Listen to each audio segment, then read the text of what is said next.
Atenção! Vai começar agora uma teleaula de ensaios de materiais do curso profissionalizante. Este módulo tem um total de 25 aulas. Hoje, você vai assistir a teleaula número 19. Bons estudos!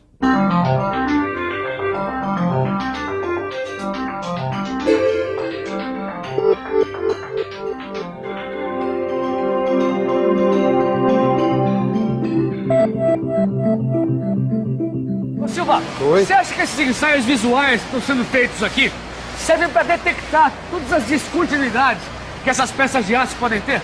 O que é que você acha, Caio? Olha, eu acho que algumas descontinuidades não dá para enxergar assim a olho nu, não, mas também não sei, né? Mas você tá certo. É claro que podem passar algumas descontinuidades que a gente não consegue enxergar. Aí, então, é descobrir e encontrar um outro tipo de ensaio. Hoje nós vamos estudar mais um tipo de ensaio não destrutivo. Os ensaios que usam líquidos penetrantes. Vamos ver como surgiu esse tipo de ensaio, vamos aprender como eles são feitos hoje em dia e vamos conhecer quais elementos são fundamentais para a sua realização.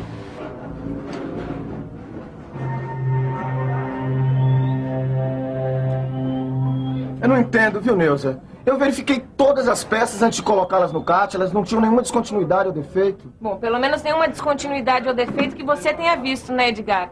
Porque a gente só fez ensaios visuais nas peças do kart. Bom, e precisa fazer outro tipo de ensaio? É que as peças que são submetidas a grandes esforços de tração, compressão, flexão e esforços cíclicos podem se romper se apresentarem descontinuidades que possam comprometer o desempenho.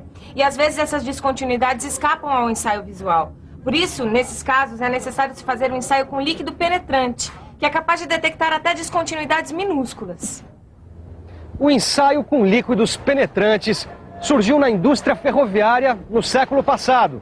Os engenheiros daquela época não conseguiam compreender porque as peças se rompiam, mesmo tendo sido examinadas com todo o cuidado. A solução para esse problema apareceu junto com um novo método de inspeção que usava óleo e giz moído misturado com álcool.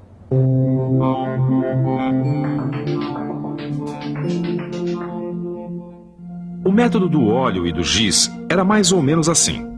As peças eram lavadas em água fervente ou numa solução de soda cáustica. Em seguida, elas eram mergulhadas por várias horas, às vezes até por dias, numa mistura de óleo e querosene. Depois de secas, as peças eram pintadas com a mistura de álcool e giz moído. As peças eram marteladas e a mistura de óleo e querosene saía das descontinuidades, manchando a pintura branca e indicando os pontos em que a peça poderia se romper quando colocada em uso. Eu gostei dessa história, viu, Silva? Mas o que isso tem a ver com o que é feito hoje em dia? Eu nunca vi o pessoal aqui da fábrica, por exemplo, fazendo inspeção com óleo e giz. Nunca vi o mesmo, cara. O método do giz e do óleo foi um avanço para a época, mas ainda assim deixava a desejar, porque não havia muito controle sobre a composição do giz ou do óleo. Mas muito bem, depois de nós conhecermos como surgiu esse ensaio, nós vamos ver como são feitos hoje em dia os ensaios com os líquidos penetrantes. Você vai ver, Caio, que muita coisa mudou de lá para cá, sobretudo com relação aos elementos usados no ensaio. É isso mesmo. Como tudo se moderniza, o óleo e o giz também foram substituídos por outros elementos. É verdade. Mas conhecer essa história foi importante porque se mudaram os elementos usados no ensaio, o procedimento básico continua o mesmo. Hoje em dia, ao invés de usar óleo e giz, usam-se outras substâncias dependendo do tipo de peça que vai ser examinada. Pois bem, vamos dar uma olhada no ensaio que usa o líquido penetrante visível e lavável com água.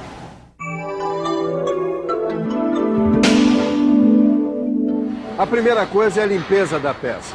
Dependendo do tipo da peça, ela pode ser limpa com escova de aço e solvente. A limpeza é muito importante para remover resíduos que podem impedir o líquido de penetrar nas descontinuidades. Hoje em dia, o líquido penetrante substituiu o óleo e ele pode ser aplicado mergulhando as peças num tanque, borrifando com spray ou pistola, ou ainda pode ser aplicado com a ajuda de um pincel. Repare na cor do líquido. Normalmente eles têm a tonalidade vermelha para facilitar a visão.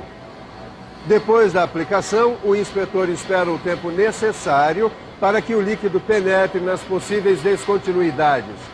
Em seguida, é hora de remover o excesso.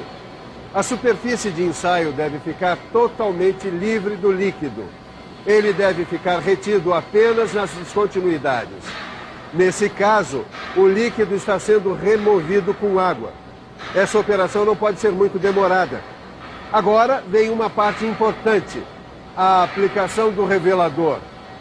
O revelador faz o papel que o giz fazia antigamente, mas hoje a gente usa um talco branco. O tempo que o talco vai levar para mostrar as descontinuidades depende do tipo da peça, do tipo de defeito que se quer detectar e da temperatura ambiente. Normalmente é feita uma inspeção no começo da secagem e outra quando a peça está totalmente seca. E aí já aparecem as descontinuidades.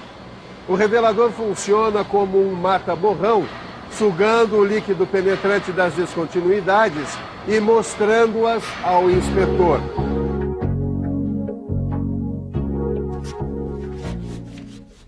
Ué, Edgar, por que você não está usando água para retirar esse líquido penetrante? Porque essa é exatamente uma das diferenças entre os líquidos penetrantes, a forma de remoção. O excesso dos líquidos penetrantes pode ser retirado de 3 formas. Com água, como você já viu, com o uso de um solvente, que é como eu estou fazendo agora, ou com o uso de emulsificante. A retirada com o uso de solvente deve iniciar com pano seco ou com papel toalha. E depois, para retirar o excesso da superfície, a gente usa o solvente. Ah, e o que é esse emulsificante que você falou aí? É o seguinte, Nilza, a composição desse penetrante aqui o torna insolúvel em água. Ele é feito à base de óleo. Como você sabe, água e óleo não se misturam. Depois, para retirar o excesso, você usa uma substância como essa. O emulsificante se mistura ao penetrante e aí você tem uma solução lavável. Isso é, você pode retirar ele com água. É isso aí. Como você viu, existem 3 formas para se fazer a remoção do excesso de penetrante. Você pode lavar com água, usar solventes ou então fazer uma mistura de emulsificantes e depois lavar com água. O tipo do penetrante vai determinar uma forma ou outra de remoção. Existem outras características, além da forma de remoção, que também diferenciam os penetrantes. Eles podem ser visíveis ou fluorescentes. Olha só, eu tenho aqui um exemplo de penetrante visível. Você já viu, ele já apareceu na teleaula de hoje, lembra? Bem, ele geralmente tem essa cor avermelhada, que é justamente para facilitar a visualização das descontinuidades. Lembra? O revelador age como um tipo de mata-borrão e suga o penetrante de dentro das descontinuidades, mostrando-as ao inspetor. O que você ainda não conhece é esse aqui, o penetrante fluorescente. A técnica de aplicação é a mesma. Tudo que vale para o visível, vale para o fluorescente. Dependendo da composição, o penetrante fluorescente pode ser removido com água, solventes ou então com a ajuda do emulsificante. Mas e daí? Qual será a grande diferença entre o penetrante fluorescente e o visível? É isso que nós vamos ver agora. Olha, o Luiz aqui está fazendo um ensaio usando um líquido penetrante fluorescente. Ele já limpou a peça, já aplicou o líquido e já aplicou o revelador. Falta apenas detectar as descontinuidades. E aí é que está a diferença.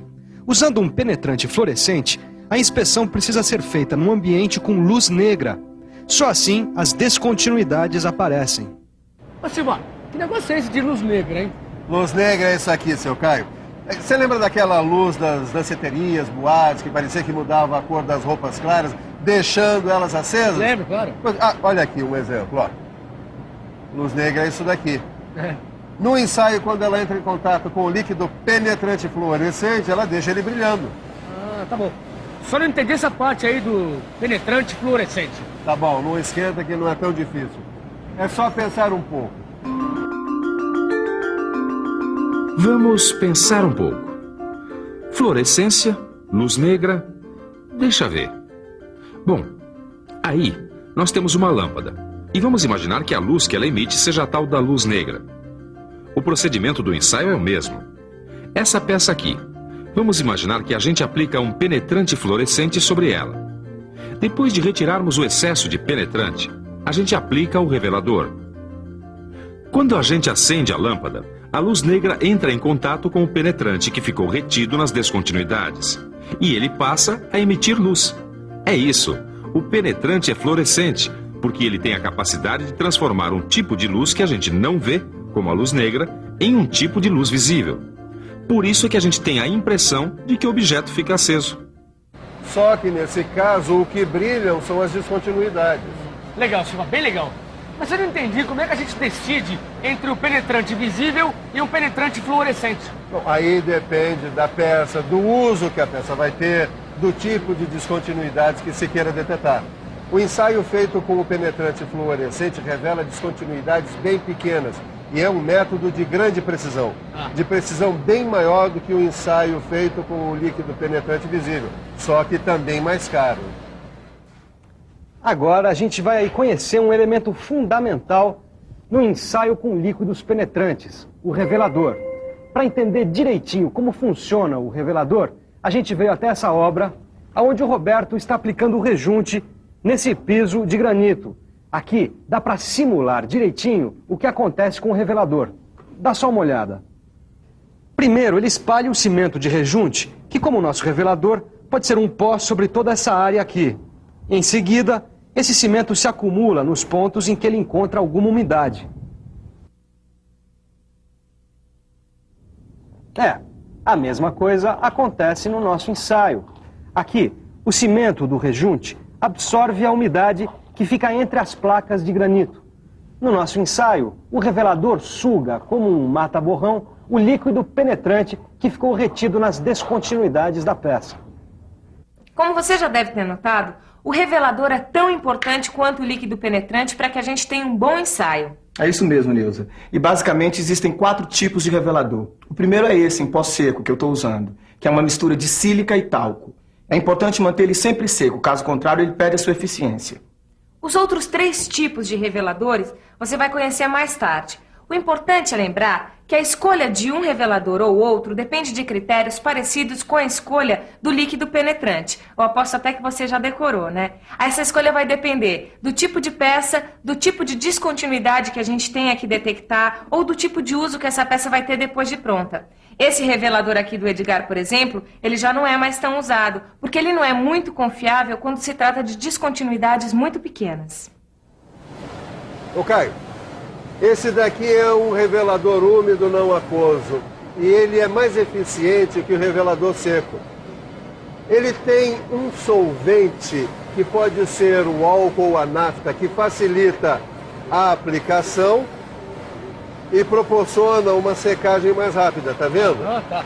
Pois bem, se nós trocarmos o solvente por água, nós teremos então um revelador aquoso. Só que nesse caso, a peça para secagem depois da aplicação vai ter que ir para o forno. E tem também o revelador em película, que é uma fita adesiva com o revelador. E a grande vantagem desse revelador é que a película, contendo a localização das descontinuidades, ela pode ser destacada e arquivada. Legal, Silva. Mas tem mais coisas sobre esses líquidos penetrantes? Tem sim, Caio. Uma coisa que é importante lembrar é que esses ensaios feitos com líquidos penetrantes só servem para detectar descontinuidades que sejam superficiais. Não adianta nada se a descontinuidade estiver no meio da peça. Mas apesar dessa limitação, o ensaio com líquidos penetrantes pode demonstrar aquelas descontinuidades que não são observadas no ensaio visual, né? É isso mesmo. Mas ainda tem mais detalhes para a gente descobrir. Basta que você aprofunde tudo que você viu na teleaula de hoje. Agora é a hora da revisão. E atenção, se liga aí que é hora da revisão. Na teleaula de hoje, você conheceu mais um tipo de ensaio não destrutivo, o ensaio com líquidos penetrantes. Você aprendeu como este tipo de ensaio surgiu e como ele é feito. Aprendeu também que atualmente existem vários tipos de líquidos penetrantes e de reveladores, que devem ser usados de acordo com as características da peça que está sendo inspecionada. É isso aí. Depois de tantos ensaios, chegou a hora de correr. E você? Corra pro seu livro, hein? Até a próxima. Tchau. Vamos lá, meu!